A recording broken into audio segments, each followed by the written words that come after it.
Good morning, student. Myself Praduman, your physics teacher for class 9 and 10 in Modern International School, ISWA.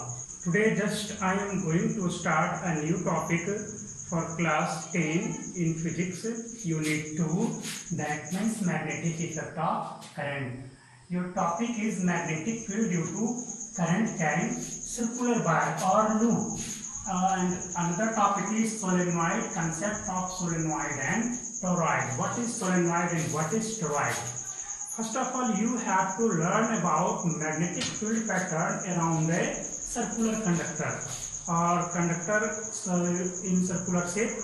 In previous classes, you have to study about, I have discussed about the magnetic field pattern around a straight conductor. किसी भी straight conductor के चारों तरफ magnetic field का pattern कैसा होता है हमने पिछले क्लास में ये जाना और क्या सीखा था. Maxwell right hand thumb rule which indicate the direction of magnetic field around a straight current carrying conductor.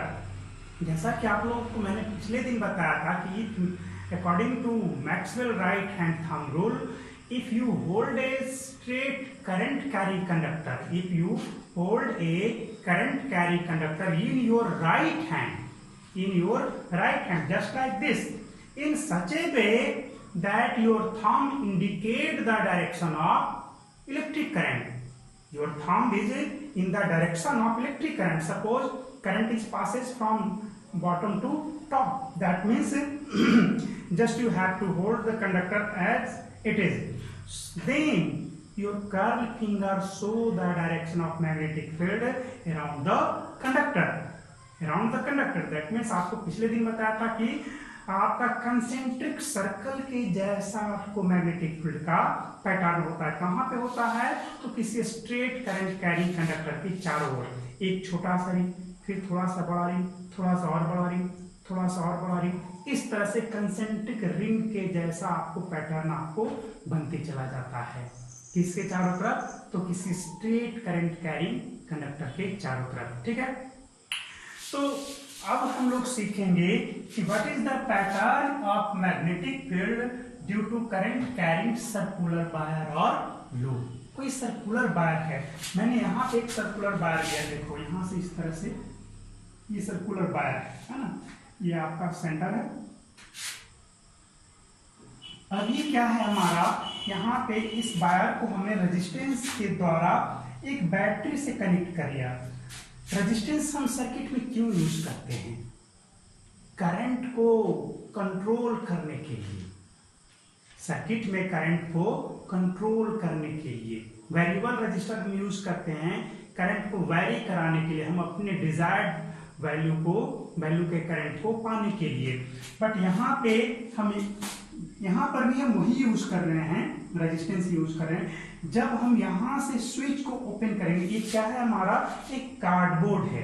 आइए इस पैटर्न को समझने के लिए हम कुछ एग्जांपल्स ले लेते हैं. सपोज ये बुक है, इस बुक के बारे में आप देखेंगे. ये बुक ही आपका कार्डबोर्ड है और ये जो आपका वायर है वो इसी के अराउंड इस तरह से वायर आपको गया हुआ. ये वायर जो दिख रहा है ये इस तरह से सर्कल के शेप में है. एक सिंगल लूप है, एक से ज्यादा लूप नहीं, एक सिंगल लूप है ना. जरा सोचने की बात है कि मैग्नेटिक फील्ड का जो पैटर्न होगा अराउंड दिस कंडक्टर, ये जो कंडक्टर है वो कैसा होगा. तो खुद सोचो यहाँ पे कि अगर हम किसी एक जगह की बात करें तो वहां पे जैसे ये था, तो यहाँ पे इस तरह से तो गया है ना, यहाँ पे थोड़ा सा तो स्ट्रेट होगा ही होगा. तो यहाँ पर कैसा होगा, इसके चारों तरफ मैग्नेटिक फील्ड का पैटर्न कंसेंट्रिक रिंग के जैसा होगा. बिल्कुल बहुत सारे रिंग, कंसेंट्रिक रिंग मतलब सारे रिंग का सेंटर एक ही जगह पे हो. जैसे ये आपका नियर बाई, जैसे ही आप यहाँ पे स्विच को क्लोज करोगे तो यहाँ से करंट आपको चलना शुरू हो जाएगा. करंट चलना शुरू हो जाएगा तो इस वायर के चारों तरफ मैग्नेटिक फील्ड भी बनेगा. अब वो मैग्नेटिक फील्ड का पैटर्न क्या है, तो चलिए एक छोटे से सेक्शन के लिए ले लिया. एक छोटा सा सेक्शन के लिए, बहुत छोटा सा सेक्शन है एकदम. इसके बारे में सोचेंगे तो ये स्ट्रेट के जैसा है. अगर इतना छोटा सेक्शन के बारे में सोचें, ये स्ट्रेट कंडक्टर के जैसा आपको बिहेव करेगा. That means That means according to Maxwell right hand thumb rule,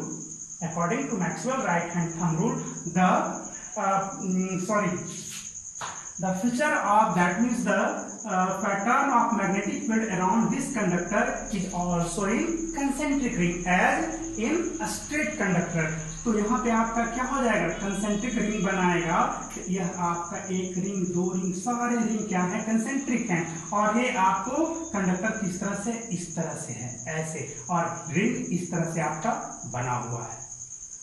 समझ रहे हो, बिल्कुल इस तरह से आपको रिंग आपका बना हुआ, और करंट कंडक्टर कैसा है, इस तरह से एक सर्कुलर लूप में है, और मैग्नेटिक फील्ड का पैटर्न इस तरह से यहाँ पे हमने इंडिकेट करा दिया है। चलिए आइए कुछ और इसमें सीखते हैं। अब हम इसमें जानेंगे कि आखिर हमने एक छोटे से पॉइंट के लिए, इस पॉइंट के लिए छोटे से सेक्शन के लिए यहाँ पे ऑब्जर्व किया, और इधर के लिए भी वैसा ही पैटर्न हमने बनाया। तो जरा आइए एक और इम्पॉर्टेंट बात हम लोग सीख लें कि अब हर जगह की बात करें एक प्लेन में, एक प्लेन भी, इस प्लेन की बात करें तो इस प्लेन में मैग्नेटिक फील्ड जो है आपको हर जगह किस ओर होगा, मैग्नेटिक फील्ड जो है किस डायरेक्शन में होगा। हमें इस पॉइंट पे चेक करना, इस पॉइंट पे चेक करना, इस पॉइंट पे चेक करना, इस पॉइंट पे, इस पॉइंट पे, इस पॉइंट पे, बहुत सारे पॉइंट्स हैं, है ना। तो चलिए हम यहाँ पे ये जो लाइन है ये आपका बोर्ड में, बाकी ये आपका बोर्ड से बाहर है, ये आपका इस प्लेन से बाहर है। आपको भले ही दिख रहा होगा ये बाकी जो लाइन है ये आपका सब बोर्ड पर, हमने ट्रेस किया है सारे लाइन को इस बोर्ड पे, बट ये आपका इस बोर्ड पे नहीं होगा, क्योंकि जब रिंग इस तरह से बनेगा तो आपका इसको टच करेगा, एक छोटा सा रिंग का छोटा सा सेक्शन बोर्ड को टच करेगा, और बाकी क्या होगा, भीतर की ओर निकल जाएगा, और फिर बाहर से ऐसे घूम जाएगा। इस पर जो, इस रिंग पे जो सारे पॉइंट हैं वो सारे पॉइंट आपको इस प्लेन पे नहीं है। तो चलिए यहाँ पे हम इस पर्टिकुलर पॉइंट पे मैग्नेटिक फील्ड का डायरेक्शन के बारे में पता करें तो कैसे करोगे। चलिए इसके लिए हम कौन सा रूल अप्लाई करेंगे, Maxwell right hand thumb rule. According to this rule, if you hold a straight current carrying conductor in your right hand in such a way that your thumb indicates the direction of magnetic field, your thumb indicates the direction of magnetic field, then your curved finger indicates the direction of magnetic field. Sorry, if your thumb indicates the direction of electric current, then your curved finger indicates the direction of magnetic field. तो इसी चीज को यहाँ पे apply करो। ये छोटा सा सेक्शन है, हमने यहाँ पे पकड़ा, इस बोर्ड पे कहाँ पे मैग्नेटिक फील्ड इस बोर्ड पे, इस प्लेन पे किधर की ओर होगा, इनवर्ड डायरेक्शन में होगा। इस जगह की बात करो, मैंने आपको पैटर्न आपको पिछले दिन बताया था, देखो यहाँ पे इस तरह से, यानी कि आपको यहाँ पे घुमाना पड़ेगा, यानी कि हर जगह देखोगे इस बोर्ड पे इनवर्ड डायरेक्शन में ही आपका क्या आ रहा है, मैग्नेटिक फील्ड का डायरेक्शन आ रहा है। इस बोर्ड पर सिर्फ प्लेन पर देखा जाए, आपका ये क्या है, वर्टिकली अगर जो है तो, है ना, ये अगर जो आपका वर्टिकली ये आपका वायर है तो आपका मैग्नेटिक फील्ड क्या होगा, इनवर्ड डायरेक्शन में इस सेक्शन की वजह से होगा। अब इस सेक्शन की वजह से यहाँ पर अगर जो छोटे से सेक्शन के बारे में हम थोड़ा सा डिस्कस करें, छोटे से सेक्शन के बारे में, तो बताओ इसकी वजह से मैग्नेटिक फील्ड किधर की ओर होगा, पता करने की बात है। तो चलो इसके लिए भी हम आपको बताते हैं कि किधर की ओर होगा। अब देखो यहाँ से करंट तो ऐसे चला और ये किधर की ओर आया, इस डायरेक्शन में आया, तो हम करंट को पकड़ेंगे और अपने थंब को किस डायरेक्शन में रखना होगा, तो करंट के डायरेक्शन में, यानी कि अब हम ऐसे पकड़ेंगे, ऐसे ही पकड़ना होगा वायर को। तो इस तरह से जब वायर को पकड़ेंगे तो फिंगर मेरा ये कर्व फिंगर किधर की ओर जा रहा है, इनवर्ड डायरेक्शन में जा रहा है। यानी कि यहाँ पर बात करें तो यहाँ पे मैग्नेटिक फील्ड का डायरेक्शन इनवर्ड डायरेक्शन में होगा, यहाँ पर मैग्नेटिक फील्ड इनवर्ड, यहाँ पर मैग्नेटिक फील्ड इनवर्ड, यहाँ पर भी क्या होगा, इनवर्ड डायरेक्शन में होगा। तो ये तो हमारा ये दो छोटे छोटे सेक्शन के वजह से हमने एज्यूम किया कि ये छोटा सेक्शन स्ट्रेट कंडक्टर, ये भी छोटा सेक्शन कैसा है, स्ट्रेट कंडक्टर है। अब जरा सोचने की बात है कि ऐसा कितना सारा सेक्शन होगा, बहुत सारे सेक्शन होगा। क्या सारे सेक्शन की वजह से इस प्लेन के बारे में सोचे तो मैग्नेटिक फील्ड इनवर्ड डायरेक्शन में ही होगा या कहीं और होगा, जरा इसके बारे में डिस्कस करो। चलो इसके बारे में, इस सेक्शन के बारे में देख लो। इस यहाँ पर एक छोटा सा सेक्शन है। तो चलो इसके इस सेक्शन के बारे में सोचो। ऐसा तो वर्टिकल है, ये बात कैसा है, ये वर्टिकल इस तरह से है ना, वर्टिकल है। तो वर्टिकल है तो यहाँ पे मैग्नेटिक फील्ड के बारे में पता करोगे कैसे, आपको फिर से होल्ड करना पड़ेगा। किसको होल्ड करना पड़ेगा, वायर को पकड़ोगी, बताओ कर्व फिंगर किधर, ये थंब आपका किसके डायरेक्शन में है, तो करंट की डायरेक्शन में। तो कर्व फिंगर किधर की ओर है आपका, तो बोर्ड की इनवार्ड में है। दैट मीन्स आपको यहाँ पर भी अगर जो छोटे छोटे रिंग बना दिए जाए बहुत सारे, जैसे इधर बनाया था, तो सारे रिंग पर आप कुछ पॉइंट्स मिलेंगे जो कि इन बार डायरेक्शन में मैग्नेटिक फील्ड को शो कराएंगे। ये बहुत ही इंपॉर्टेंट टॉपिक है, अगर आपको नहीं समझ में आए तो जरूर पूछेंगे। तो चलो ये तो समझ में आया कि अगर हम ये सेक्शन ले या कोई भी सेक्शन ले लें, छोटा सा स्ट्रेट मान करके चल लें, तो हर एक सेक्शन की वजह से इस प्लेन में मैग्नेटिक फील्ड किधर की ओर होगा, इनवर्ड डायरेक्शन में होगा। तो अब आओ एक और इंपॉर्टेंट टॉपिक को डिस्कस कर लेते हैं इसके बाद, कि अब जब सारे की वजह से इनवर्ड डायरेक्शन में आ रहा है ना, ये हमारा रहा, ये बोर्ड है इनवर्ड डायरेक्शन में है, तो बताओ मैग्नेटिक फील्ड किधर की ओर, इसमें है इधर की ओर, यहाँ से सारे इसमें है ना, जैसे ये रहा ऐसे है, तो जैसे ये बोर्ड है तो ये इनवर्ड इधर की ओर रहा, ये इधर की ओर होगा। तो जरा सोचो कि मैग्नेटिक फील्ड किधर, लाइन किधर निकल रहा है, मैग्नेटिक फील्ड किधर, इस पूरे प्लेन में देखोगे तो इधर की ओर आ रहा है, इसके वजह से इधर ही, इसके वजह से इधर ही, इसके वजह से इधर ही। तो जरा सोचो ऐसा कब होता है, ऐसा कब होता है कि आपका मैग्नेटिक फील्ड लाइन, ये मैग्नेटिक फील्ड लाइन को इंडिकेट करता है। मैग्नेटिक फील्ड लाइन आपको बताया जा चुका है कि this is a hypothetical line, this is imaginary line which show the direction of magnetic field. That means सारे मैग्नेटिक फील्ड लाइन, सारे इस प्लेन पे हर जगह मैग्नेटिक फील्ड का डायरेक्शन इसी ओर है। तो अब आप सोचो कि ऐसा कब होता है, या तो नॉर्थ पोल के केस में होता है या फिर साउथ पोल के केस में होता है। तो अब बताओ ये वाला जो प्लेन हो गया, ये वाला प्लेन जो कि इस बोर्ड में दो साइड है, एक इधर का साइड एक इधर का साइड, बोर्ड में किधर का साइड, एक इधर का साइड और एक इधर का साइड। तो सोचने की बात है कि अगर मैग्नेटिक फील्ड आप जानते हो ऐसा, ये आपको क्या है, नॉर्थ पोल है, तो यहाँ से मैग्नेटिक फील्ड बाहर निकलता है और यहाँ साउथ पोल में मर्ज होता है। तो सोचने की बात अब यह है कि बताओ अब यहाँ से मैग्नेटिक फील्ड निकल रहा है, तो बोर्ड के उस साइड वाला जो पार्ट होगा वो किसके जैसा बिहेव करेगा जी, तो नॉर्थ पोल के जैसा बिहेव करेगा। फिर से एक बार, सारे मैग्नेटिक फील्ड लाइन इधर की ओर निकल रहे हैं, यहाँ से इधर आ रहे हैं, तो नॉर्थ पोल से ही नहीं निकलते हैं। बताओ ये वाला जो फेस हो गया, इस प्लेन में कितने फेस, दो फेस, एक ये और एक ये, तो ये फेस नॉर्थ पोल के जैसा बिहेव करेगा, तो ये फेस कैसा बिहेव करेगा, साउथ पोल के जैसा, है ना। क्यों, क्योंकि बोर्ड में देखोगे कि इधर से इंटर किया और उधर निकल गया, इस साइड से इंटर किया और उस साइड में निकल गया। नॉर्थ पोल मैग्नेट में भी तो ये होता है, बाहर मैग्नेट में कि साउथ से इंटर किया और नॉर्थ से निकल गया, निकला ना, ऐसा ही ना आपको होता पैटर्न। इस तरह से देखो, इस तरह से यहाँ पर भी वही हो रहा है कि ऐसे निकला और यहाँ पर इंटर कर गया, ऐसे निकला यहाँ इंटर कर गया, ऐसे निकला इंटर कर रहा है, बिल्कुल ऐसे निकला इंटर कर रहा। ये इसमें आपका जो बोर्ड का फेस हुआ, ये आपको बाहर मैग्नेट के जैसा बिहेव करेगा, जिसमें एक फेस नॉर्थ पोल के जैसा बिहेव करेगा तो दूसरा फेस साउथ पोल के जैसा बिहेव करेगा। अब सवाल ये है कि किस केस में हम कहेंगे कि नॉर्थ पोल के जैसा बिहेव करेगा और किस केस में साउथ पोल के जैसा। तो इसको पता करने के लिए एक इंपॉर्टेंट रूल है, क्लॉक फेस रूल बोलते। क्या बोलते, क्लॉक फेस रूल।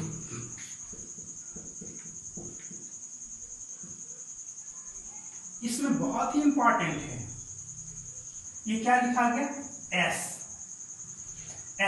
है ना। सोचो ये आपको, ये एस जो है इसके बारे में सोचो, ये एस ये किसके डायरेक्शन को दिखा रहा है, ऐसे। ये कौन सा डायरेक्शन है, ये क्लॉकवाइज, ऐसे घुमा, इधर घुमा, ये इधर घुमा, एस के जैसा दिख रहा होगा, बिल्कुल।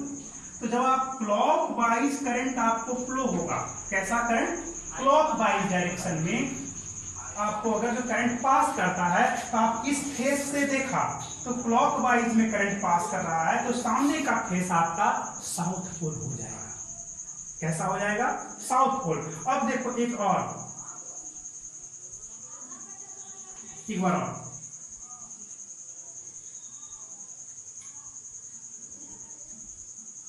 ये क्या है आपका लेटर एन के जैसा दिख रहा है। सोचो इसमें ये एंटी क्लॉकवाइज है, ये भी एंटी क्लॉकवाइज घूम रहा है।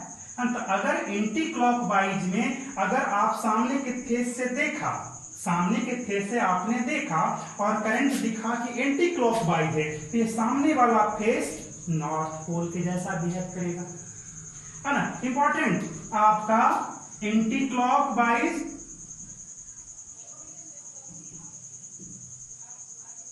एन पोल के जैसा, और क्लॉकवाइज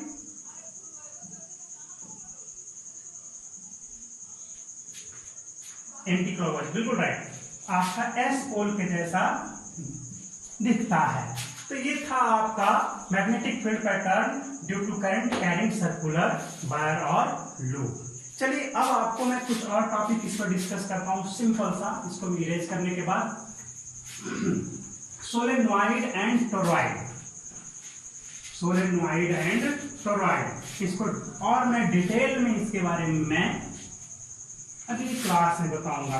सपोज यहाँ पे ये क्या है आपका, ये आपको सर्कुलर कंडक्टर है, आपने यहां से करंट को पास कराया, बताओ कौन सा फेस आपको, सामने का फेस किस पोल के जैसा बिहेव करेगा। सोचो according to clock face rule current कैसे पास कर रहा है, क्लॉकवाइज या एंटी क्लॉकवाइज। क्लॉकवाइज मींस जिस डायरेक्शन में घड़ी घूमती है, आपको क्लॉकवाइज है तो क्लॉकवाइज में कौन सा पोल हो जाएगा, साउथ पोल। कौन सा फेस, तो आपके सामने का फेस, यानी कि बोर्ड के सामने का फेस हो गया साउथ पोल और बोर्ड के उस साइड का जो फेस हो गया वो नॉर्थ पोल। जैसे ये है आपका, तो ये फेस हो गया, अगर इसी में हम इस तरह से कर दें और क्लॉकवाइज करंट पास करा दें तो ये फेस साउथ पोल और इधर का फेस नॉर्थ पोल। क्लियर हो जाना चाहिए। अगर हम करंट का डायरेक्शन रिवर्स कर दें तब क्या हो जाएगा जी, अब आपका ये तो एंटी क्लॉकवाइज मूव कर रहा है, दैट मीन्स अब आपका सामने का फेस नॉर्थ पोल और भीतर का फेस क्या हो जाएगा, बिल्कुल साउथ पोल हो जाएगा, है ना। तो ये था magnetic field due to current carrying circular loop. Second thing is your another topic is solenoid and toroid. Solenoid है क्या, सोलेनॉइड कुछ नहीं, सिंपल सा एक टॉपिक है। When a conductor is made in helix form, है ना, इस तरह से आपको बना दिया गया है हेलिक्स, स्पाइरल, आपने स्पाइरल बाइंडिंग करवाया होगा, है ना। तब इस ऐसे शेप वाले कंडक्टर को हम लोग क्या कहते हैं, सोलेनॉइड बोलते हैं। ऐसे शेप वाले कंडक्टर को सोलेनॉइड बोलते हैं। सिंपल हम एक वायर लेते हैं, एक वायर लिया और इसके ऊपर बाउंड करना शुरू कर दिया, इस तरह से बाउंड करते करते करते यहाँ तक ले आया और इसको निकाल दिया, तो क्या स्पाइरल स्प्रिंग के जैसा बन गया ना। यही स्पाइरल कॉइल जो है आपका सोलेनॉइड कहलाता है। इसमें एक कंडीशन है, सोलेनॉइड तभी हम बोलेंगे when the diameter of solenoid is less than that of length of solenoid. Suppose हमने इस तरह से एक बना लिया, अब जरा सोचिए इसे सोलेनॉइड बोलेंगे, नहीं बोल सकते, क्योंकि इसका जो डायमीटर है इसके लेंथ से ज्यादा है। अगर लेंथ से ज्यादा डायमीटर हो गया that means this is not a solenoid. Solenoid में आपका क्या होना चाहिए, इंपॉर्टेंट टर्म है ये, इतना गया तो आपको और 2 4 5 टर्म आप ले जा करके इसके डायमीटर से आपको बड़ा बनाना होगा। अगर डायमीटर से बड़ा हो गया तभी आप इसे सोलेनॉइड बोलेंगे, otherwise this is not a solenoid. Another topic is toroid. What is toroid? Toroid, ये सोलेनॉइड जो है आपका स्प्रिंग जो स्पाइरल है, ऐसा है, स्ट्रेट है। अब हम क्या करें, इसी को इस तरह से मोड़ दें तो क्या सर्कुलर शेप में बन जाएगा, बिल्कुल। तब आपको इसको इस तरह से मोड़ दोगे तो इसका शेप अब आपका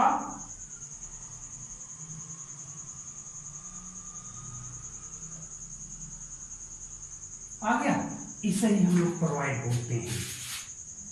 when A solenoid is made in a ring form, solenoid को ही हम रिंग फॉर्म में ढाल दें तभी वो क्या कहलाता है, टोरॉइड कहलाता है।